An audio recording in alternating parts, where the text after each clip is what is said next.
C'est bien connu, la liberté n'a pas de prix. Et pourtant, si, la liberté a un prix. Que serait votre libre arbitre sans une information réelle, sérieuse et alternative ?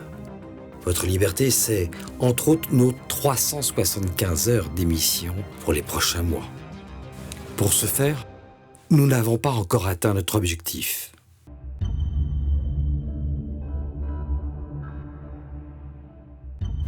Libéralisme des mœurs, politique migratoire, politique sanitaire, politique étrangère, vous savez bien que vous ne pouvez pas compter sur les médias de la désinformation pour vous forger une opinion. Pourtant, eux, ils ont votre argent. Alors pour une fois, choisissez où va une toute petite partie de votre argent. Et en plus, les 2/3 sont déductibles des impôts. Alors oui, la liberté a un prix.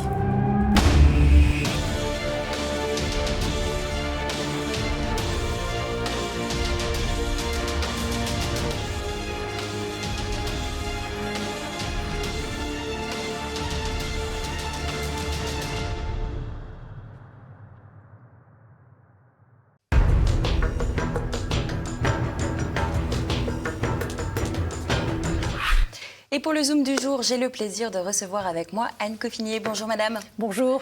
Anne Coffinier, vous êtes diplômée de l'École normale supérieure et de l'ENA. Et vous êtes également la présidente de Créer son école. Et vous êtes fondatrice de la fondation Kairos qui travaille pour l'innovation éducative. Et vous venez aujourd'hui nous parler des écoles libres, des écoles indépendantes et de l'organisation du bac dans ces écoles, dans ces lycées. On va le voir, ça a été compliqué. La spécificité du hors-contrat, pour que nos téléspectateurs comprennent bien, c'est que les programmes et les horaires sont libres, sont détachés de ce qui est obligatoire dans le contrat et dans le public. Mais le recteur est censé s'assurer d'un contrôle du socle commun des compétences qui doit être acquis, évidemment. Comment ça se passe, ça, concrètement ? Est-ce que ça passe uniquement par le bac ou alors il y a d'autres mesures de contrôle ? Alors, l'acquisition du socle commun de connaissances, de compétences et de culture est supposée être validée, vérifiée par le fait de réussir le brevet, le brevet des collèges. Donc, si vous avez réussi le brevet, c'est que vous avez le niveau exigé par l'État. Donc, finalement, l'État se désintéresse du niveau des élèves au-delà du brevet. Au-delà du brevet. À partir de 16 ans. Mais évidemment, les parents veulent et les élèves veulent passer le baccalauréat, donc ils présentent le baccalauréat. Simplement, depuis l'instauration par Jean-Michel Blanquer de nouveau bac, il y a un problème spécifique, c'est que ce nouveau bac prévoit que 40% des points soient validés au contrôle continu, et donc 60% par des épreuves terminales. Et il n'est pas autorisé aux écoles indépendantes de valider 40% de ces points en contrôle continu. C'est-à-dire que l'État considère que les professeurs ne peuvent pas donner des notes valables pour un diplôme national. Et du coup, les élèves des écoles indépendantes doivent passer 100% du bac en épreuve terminale, ce qui les conduit à passer entre 8 et 13 épreuves d'affilée. Oui, ce qui représente quasiment 2 fois plus que les élèves... Oui, plus que 2 fois plus, puisque les autres élèves passent 4 épreuves. Voilà. Donc déjà, il y a une inégalité C'est-à-dire qui est flagrante. Que ce qui est très bizarre, c'est que le bac n'est pas le diplôme de fin d'études de l'éducation nationale. Le bac, c'est un diplôme national, donc qui est valable pour toute la nation, et qui est le premier grade de l'université. On oublie parfois ça, c'est-à-dire que le bac, c'est le premier grade avant licence, master, doctorat. Donc, d'un point de vue strictement logique, n'importe quelle personne de n'importe quel âge devrait pouvoir passer ce premier grade, ce baccalauréat, sans qu'on lui demande de prouver ou de s'identifier, de dire d'où il vient. Dans l'idéal, il faudrait pouvoir passer le bac sans dire son établissement d'origine, d'où il vient, privé, public, quel âge on a. Il y a d'ailleurs des gens qui peuvent tout à fait passer le bac à 50 ans. Bien sûr. Et voilà. De la même manière qu'on cache son prénom sur les copies d'épreuves. Exactement. Ça fait tout à fait sens. Alors justement, vous êtes en colère, Anne Coffinier, parce que cette année, le bac s'est particulièrement mal passé dans les lycées indépendants. L'année dernière, c'était déjà le cas. Qu'est-ce qui se passe ? Est-ce que c'est seulement le bac Blanquer qui pose problème ou on a autre chose de sous-jacent ? Alors, on a 2 problèmes différents. On a d'abord le premier problème que je viens d'évoquer, qui est qu'on ne passe pas le même bac. On a un même bac sur le papier, qui est le bac, le diplôme national de bac. Mais en réalité, pour les élèves des écoles indépendantes, on a un bac qui est plus difficile, qui exige de passer toute une série d'épreuves en fin d'année. Et donc, c'est déjà une différence de traitement qui est difficile à accepter. Donc ça, c'est le premier problème. Cette année, l'administration avait décidé de faire passer les épreuves sur le programme de 2 années. C'est-à-dire qu'en histoire, par exemple, il aurait fallu réviser le programme de première et terminale pour passer en fin de terminale le bac sur les 2 années. Alors nous sommes montés au créneau et nous sommes arrivés à obtenir un retour à un peu de bon sens, c'est-à-dire que le bac se passe sur le programme que de l'année terminale. Ça paraît quand même un peu normal, mais ce n'était pas du tout ce qui était prévu. Donc, premier problème, un bac différent qui donc paraît quand même assez discriminatoire. Deuxième problème, propre à cette année, je dois dire, c'est celui des difficultés d'organisation que l'État a rencontrées, c'est-à-dire qu'il n'y a que 4000 élèves à faire passer. Songez que l'ensemble des bacheliers, c'est 520 000 élèves. Donc on a 4000 élèves qui viennent. Quand même, le ratio, c'est quand même pas grand-chose. Eh bien, l'État n'arrive pas à organiser le baccalauréat pour les 4000 élèves. Donc qu'est-ce que ça veut dire qu'il n'y arrive pas ? Je vais vous donner des exemples. Vous avez eu des cas qui vous sont remontés, oui, concrètement. On a été submergés d'appels de tous côtés, de gens qui étaient scandalisés et qui donc veulent attaquer même l'État au niveau contentieux, tellement que c'est scandaleux. Je vais vous donner que des cas très concrets. D'abord, il y a 2 types d'épreuves. Il y a les épreuves de spécialité et les épreuves de tronc commun. Les épreuves de spécialité, ce sont les mêmes que celles que les autres élèves passent. Il y a pour les élèves des écoles indépendantes de l'Île-de-France, un seul centre d'examen a été choisi, à Villepinte, donc dans le 9-3, comme on dit. C'est un endroit qui est compliqué d'accès, qui est excentré, qui est dans le nord de Paris, qui est dans une zone assez dangereuse pour les élèves. Et surtout, elle est excentrée du gros des implantations des écoles indépendantes qui sont plutôt dans Paris et dans l'ouest parisien.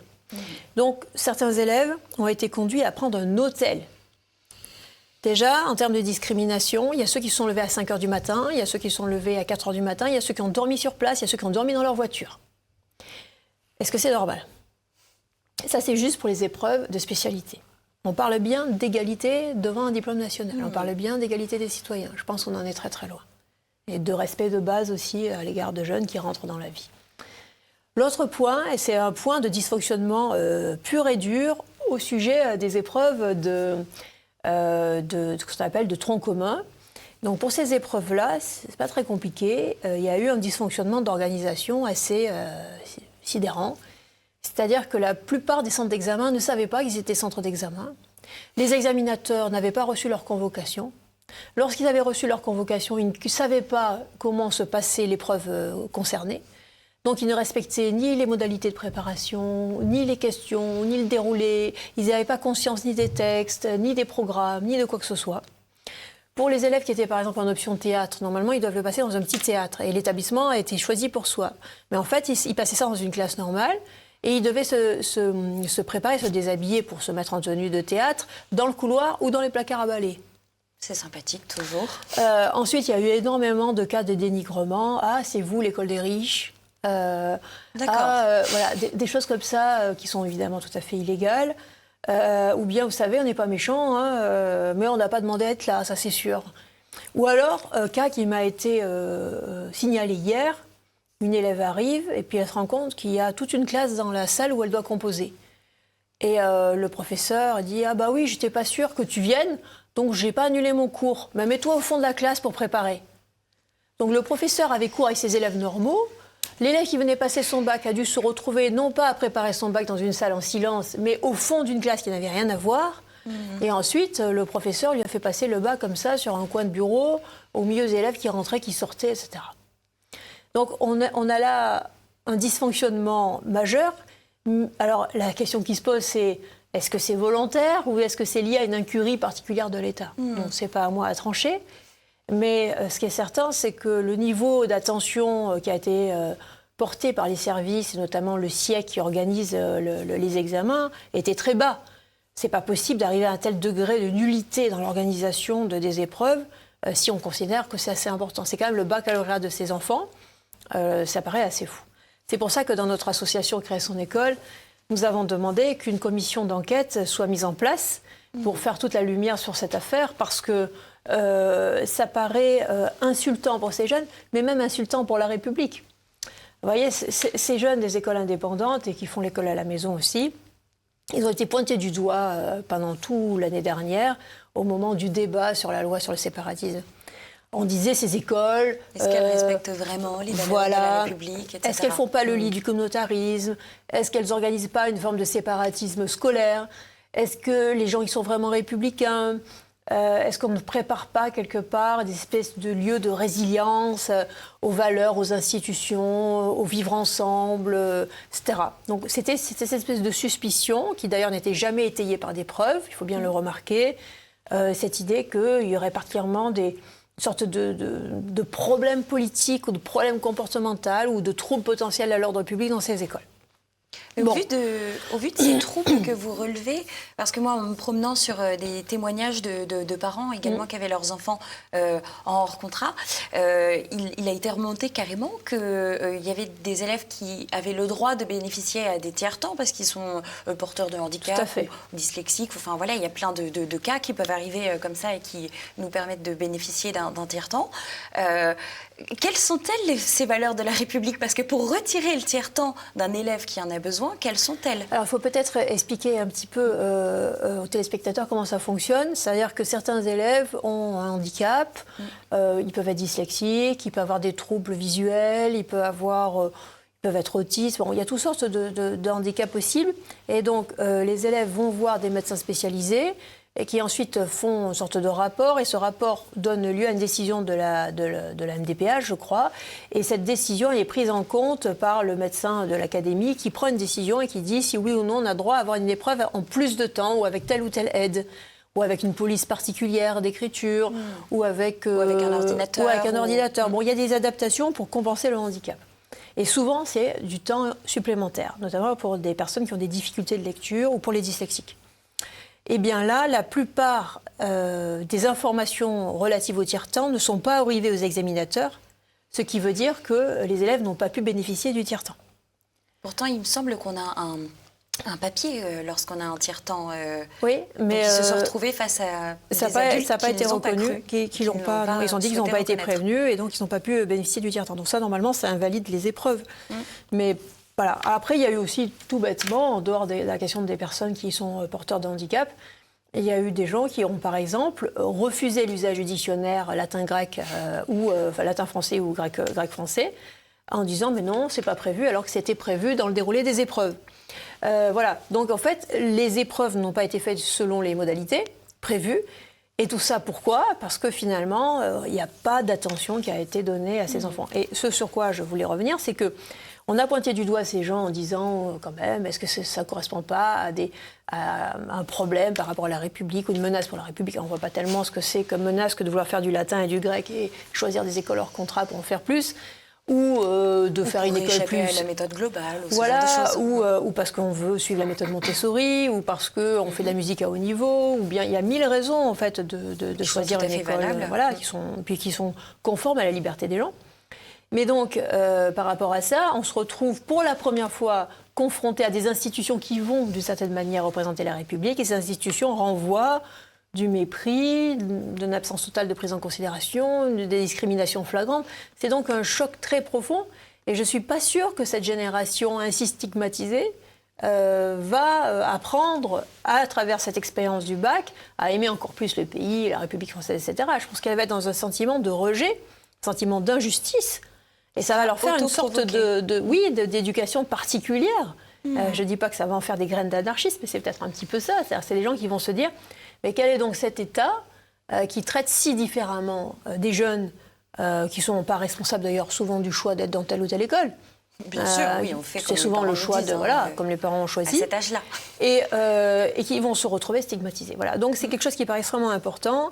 Et donc ce que nous demandons, c'est qu'une commission d'enquête soit nommée, qu'elle étudie la logistique et la manière dont ces choses ont été faites, qu'elle les consigne. Et si ces faits sont avérés, ce qui me paraît quand même assez clair, vu le nombre de témoignages qui est quand même colossal, eh bien que l'État ait la sagesse de faire passer le même bac à ses élèves que ce qui fait passer aux autres élèves. Parce que lorsqu'on n'est pas capable d'organiser une logistique pour 4000 élèves, eh ben, on s'abstient de créer des usines à gaz. Dans ce cas-là, on fait passer le même bac pour tout le monde. Et d'une manière générale, si vraiment ils veulent maintenir le bac Blanquer, le contrôle continu, eh bien dans ce cas, qu'ils fassent le contrôle continu pour tout le monde, puisque les notes sont prises en compte pour Parcoursup, pourquoi ne pourraient-elles pas être prises en compte pour le bac ? D'ailleurs, le bac n'a pas beaucoup d'importance. Ce qui compte aujourd'hui, c'est Parcoursup. Donc on voit bien qu'on est dans une logique. Ces mêmes notes données au cours de l'année qui sont valables pour Parcoursup sont refusées pour constituer le bac.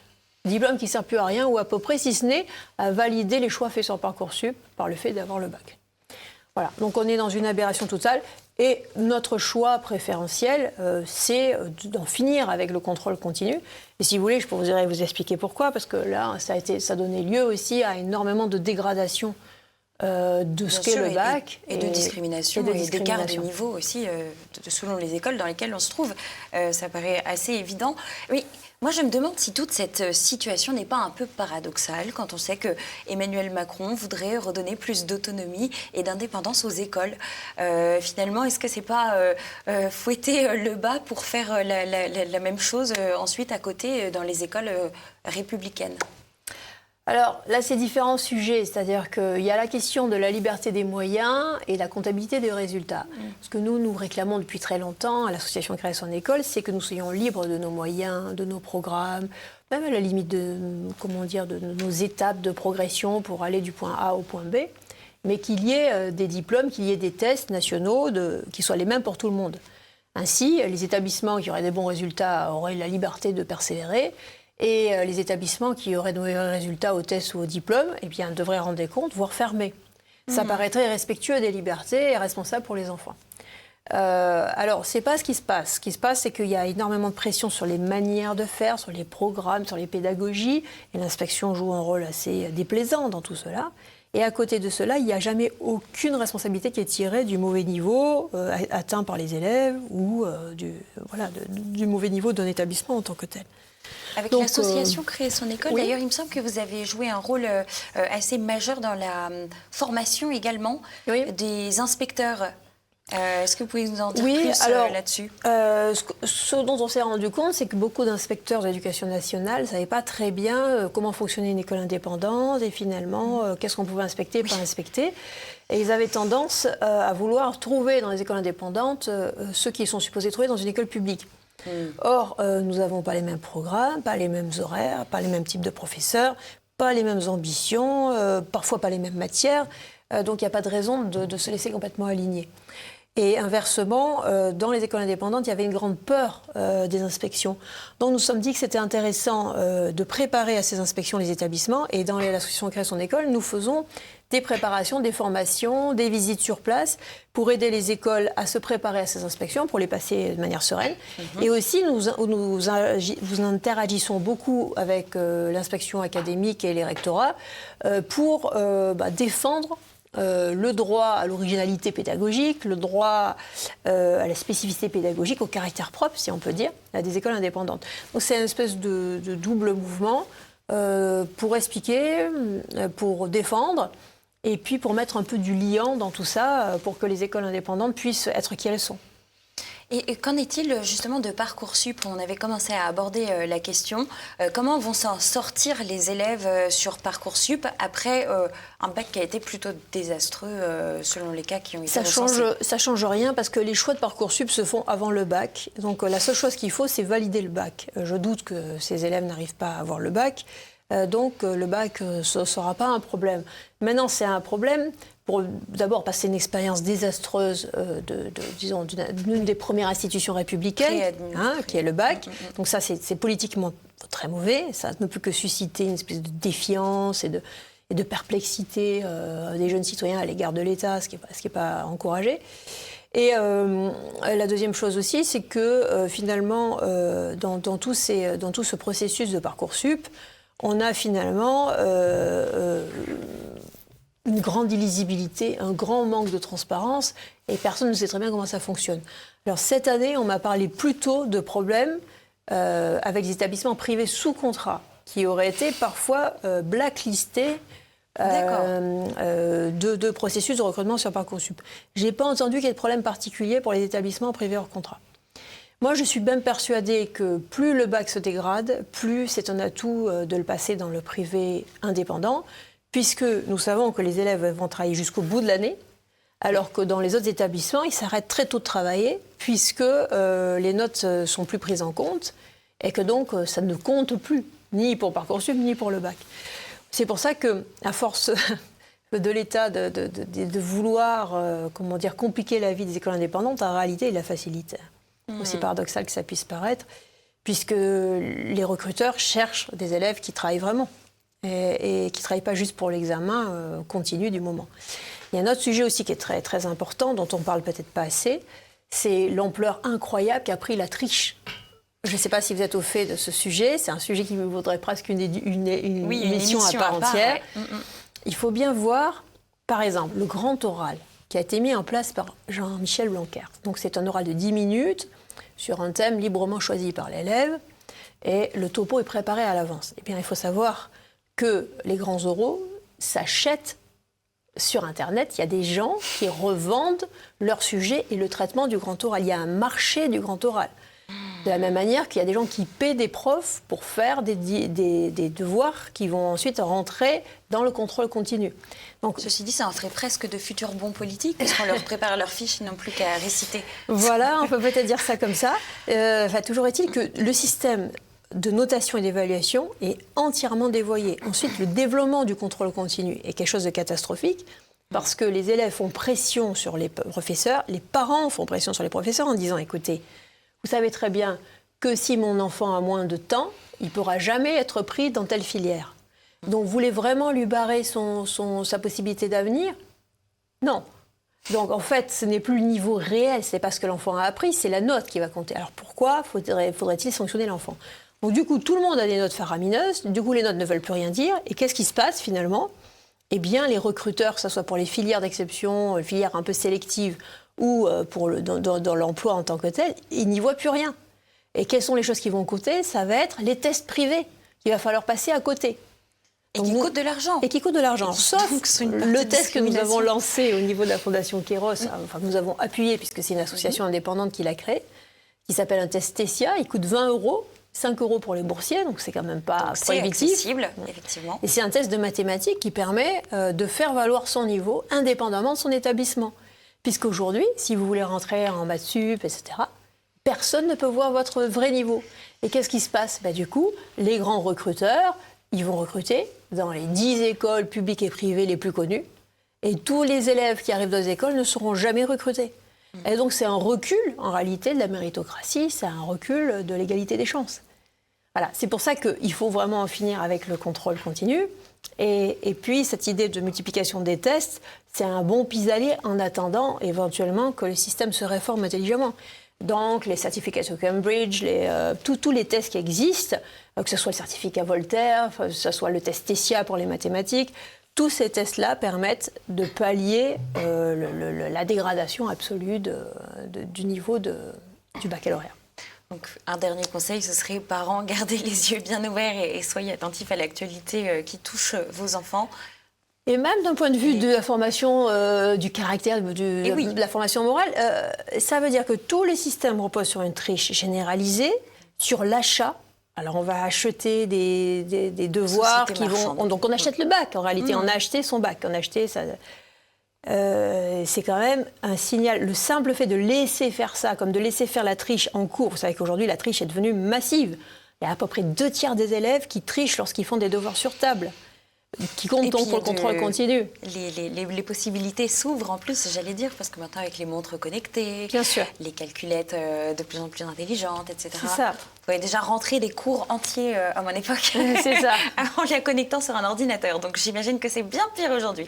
Voilà, c'est bien pire. Et puis surtout, tout le monde a baissé les bras. C'est-à-dire que nous avons des jeunes qui se retrouvent face à des adultes qui ferment volontairement les yeux, donc qui cautionnent un système intégralement tordu. Et donc tout ça est un jeu de dupes, très financiarisé, avec toutes sortes d'officines qui vont finalement vendre leurs services sur un système totalement en fin de vie. Le tout en persécutant des élèves qui, eux, travaillent très sérieusement pour passer le bac à l'ancienne et qui sont les écoles indépendantes. Donc c'est une sorte de double scandale. Je crois qu'il est temps que qu'on que en cela finisse. cesse. Là, on souhaiterait que ne plus discriminer. En fait, la discrimination se renforce. Et là où, justement, on essaye de s'échapper de ça, on retombe avec des discriminations qui sont folles et qui sont celles que vous venez de nous décrire. Merci beaucoup, Anne Coffinier, d'avoir été présente sur notre plateau. Merci à vous d'avoir regardé ce Zoom. N'hésitez pas, je le rappelle régulièrement, à le partager en cliquant sur la petite flèche et en le mettant sur vos réseaux sociaux. Mais vous pouvez également cliquer sur le pouce en l'air et n'oubliez pas, bien sûr, de vous abonner à notre chaîne YouTube pour ne rien manquer de notre actualité. Quant à moi, je vous dis à très vite sur TV Liberté.